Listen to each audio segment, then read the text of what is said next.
Strange sounds coming from your vehicle can be annoying, but they can also be a sign of a bigger problem. This week we're going to take a look at squeaks, and the most common squeaks are found under the hood. If you hear a squeaking noise with the engine running and the vehicle standing still, it's almost always associated with the drive belt or one of the accessories being driven by the belt. A belt will squeak for a few different reasons.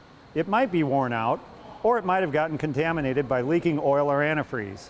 If the belt tensioner is worn out, the belt will slip and make a squealing noise, especially under acceleration. It could also be an issue with the alignment or condition of one of the belt-driven accessories that's making the noise. But it can be hard to figure out which one it is. Sometimes mechanics use a stethoscope such as this to isolate the squeaking part. If you hear a squeaking noise when you're rolling down the road and the squeak goes away when you apply the brakes, that's usually the wear indicator on your brake pads telling you you're getting close to needing to replace those brakes. Now, if you hear the squeak only when you apply the brakes, that still could mean that you need brake pads or that everything's just glazed over in your brake system and they need to be cleaned up. Either way, you need to get it into your mechanic and get it checked out. Tires can sometimes begin to squeak or squeal when you're making turns.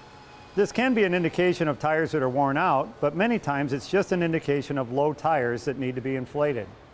Do you have a squeak that only happens when you turn your steering wheel? If so, it's usually associated with a ball joint, tie rod end, or strut mount. These are pivot points in the front suspension that allow the wheels to turn, and when they wear out, they'll give you that annoying squeak.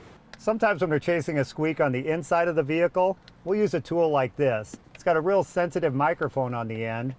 In fact, it's so sensitive I can almost hear you breathing on the other side of the screen. We'll take it and move it around the area where the squeak's coming from until we can isolate where it is and get it corrected.